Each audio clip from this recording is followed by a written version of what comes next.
ආයිබෝවන් රාස් පරීක්ෂක පරීක්ෂිකාවනි ඔබට සුබ දවසක්. අදත් ඔබ ආදරෙන් පිළිගන්නවා රීල් ඉන්සයිට් නාලිකාවට. වැඩි කතා නැතුව මම ඔයාලට කියන්නම් අද අරන් ඇවිල්ලා තියෙන කතාව ගැන. IMDb යගේ 10.7.1 ලබා ගන්න සමත් වුණු 2024 වර්ෂයේ නිකුත් වුණු මන්නත් මර්ඩර් කියන TV සීරීස් එක තමයි අද ඔයා වෙනුවෙන් මේ විදියට සිංහලෙන් අරන් ඇවිත් තියෙන්නේ. කතාවේ ප්ලොට් එක ගැන ඔයාලට කියන්නම්. එතකොට ඔයාලට පුළුවන් ඔයාගේ data කපාගෙන මේ මුළු සීරීස් එකම ඩවුන්ලෝඩ් කරලා බලන එක වටිනවද කියලා අදහසක් ගන්න. ඉන්දියාවේ එක් දුෂ්කර ගමක් තියෙනවා සීමිත ජනතාවක් ජීවත් වෙන. මොවුන් වැඳුම් පිදුම් කරන්නේ මොවුන්ගේම දෙවි කෙනෙක්ට. මිත්‍යා දෘෂ්ටිය ඉහළින්ම පිළිගන්න මිනිස්සු ඉන්න මේ ගමේ කටකතාවක් තියෙනවා එක් එක් ස්ථානවල වලදාපු නිදාන කීපයක් මේ ගමේ තියෙනවා කියලා. හැබැයි ඒවා ලේසියෙන් කෙනෙක්ට ලබා ගන්න නම් බෑ. දැන් අපේ කතානායකයා වෙච්ච රාමකාන්ත බොම්බායින් ඉඳලා මේ ගමට එන්න වෙන්නේ නම් මේ නිදාන ගැන හොයන්න නෙමෙයි. කුඩා ගැහැණු දරුවන් 4 දෙනෙක් ඇතුළු කාන්තාවන් 3 දෙනෙක් අමානුෂික විදියට මරලා දාපු දාම ඝාතකයෝ හොයන්න තමයි බොම්බායි ස්පෙෂල් ක්‍රයිම් යුනිට් රාමකාන්ත මේ මාන්වත් කියන ගමට එන්න වෙන්නේ. 1970 කාලවකවානුවේ මුළු ඉන්දියාවම බියෙන් සලිත වුණු සත්‍ය දාම ඝාතක සිද්ධිය පදනම් කර ගනිමින් නිර්මාණය වුණු මේ මන්වත් මර්ඩර් නම් කතාමාලාව අද සිට කොටස් වශයෙන් ඔයාලට රීල් ඉන්සයිට් එකකින් නරඹන්න පුළුවන්. එහෙනම් ඉතින් කතාව පටන් ගන්න කලින් මතක් කරගන්න. ඔයා තාමත් subscribe කරලා නැත්නම් රීල් ඉන්සයිට් channel එක දැන් මොයි පහළ තියෙන රතු පාට බටන් එක ඔබලා channel එක subscribe කරන්න කියලා ඒ වගේම වැරදි අඩුපාඩු තියෙනම් comment section එකේ සඳහන් කරන ගමන් ඔයා වෙනුවෙන්ම නිර්මාණය කරපු මේ වීඩියෝ එක like කරන්නත් අමතක කරන්න එපා. bell icon එක all දාලා තියාගත්තොත් ඉස්සරහට අපි අරන් යන reviews ඔක්කොම මුලින්ම බලන්නත් ඔයාලට පුළුවන්. එහෙනම් වීඩියෝ පරක්කු නොකර ඔයා අරන් යන්නම් අද වීඩියෝ එකට.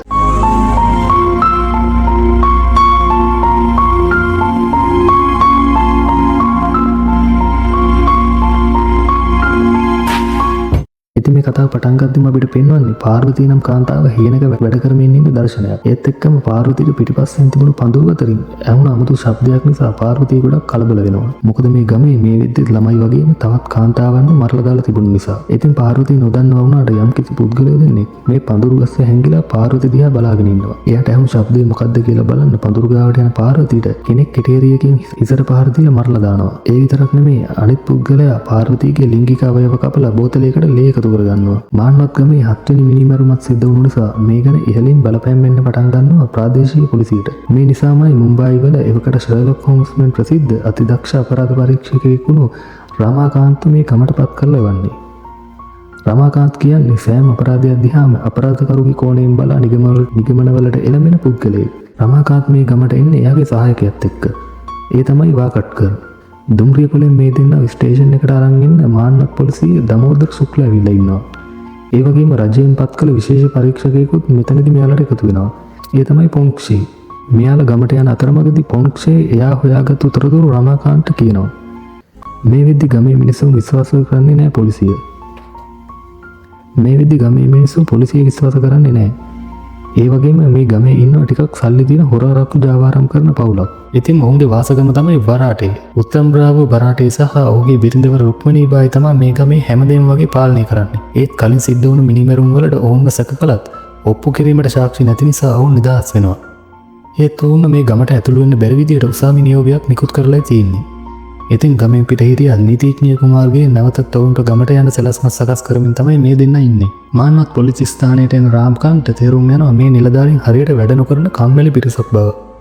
ඉතින් ගමට ආපු පළවෙනි දවසේම වැඩ පටන් ගන්න රාම්කාන්ත යන්නේ පළවෙනි මලසිරු රාමුණු ස්ථානයට. ඒ තමයි ගයාබි කියන වයස අවුරුදු 8ක විතර පොඩි ගෑනු ළමයාගේ මලසිරු මීට මාස 18කට කලින් හමුණු ස්ථානයට. ගයාබිව එක්තැනකින් පැහැරගෙන දවස් දෙකක් වද හිංසා කරලා මරලා දාලා පැහැරගත් ස්ථානයටම ගෙනත් දාලා තියෙනවා කියලා අනුමාන කරන රාම්කාන්ත තවත් තොරතුරු හොයාගෙන ඉදිරියට යද්දි ගයාබිගේ මූණ අඳුර ගන්න බැරි වෙන්නම කපල කොටල විකෘති කරලා තිබුණා කියලා දැනගන්නවා. නමුත් බොහොම දුප්පත් ගමක් නිසා මලසිරුවේ ඡායාරූපයක්වත් ගන්න කැමරාවක් හොයාගන්න බැරි වුණා කියලා මාන්වත් පොලිසිය නිලධාරීන් රාම්කාන්ත කියනවා. ඉතින් මේ ස්ථානයෙන් යන්න ලෑස්ති වෙද්දිම රාම්කාන්ත දකිනවා ඈතින් තියෙන සුදු පාට ගල් කණුවක්. ගමේ පොලිස් නිලධාරීන් කියන විදිහට මේ වගේ කණු 11 12 අතර ප්‍රමාණයක් මේ මාන්වත් ගමේ තියෙනවලු. අවුරුදු ගණනාවකට කලින් මේ ගමේ ලොකු සල්ලිකාරයින් ජීවත් වුණු බවත් රටට ආක්‍රමණිකයන් එනවත් සමගම ඔවුන්ගේ වස්තුව පොළවේ නිදන් කර ඒ ස්ථානවල ආරක්ෂාවට නපුරු යක්ෂාත්ම ඇතුළත් කළ බවත් ඔවුන් රාමකාන්ත කියනවා. වර්තමානයේ මේ කණු මන්දිර විදියට හැඳුන්වුවත් කිසිම කෙනෙක් මේවට පූජා පවත්වන්නේ නැහැ කියලා තමයි ඔවුන් රාමකාන්ත කියන්නේ. ඒත් මෙතන තිබිලා රාමකාන්ත හොයාගන්නවා කලින් දවසෙත් මේ ස්ථානයේ පූජාවක් පැවැත්වූ බවට සාක්ෂි. ඉතින් මෙදා රාත්‍රියේ යම් සිදුවීමක් වෙනවා.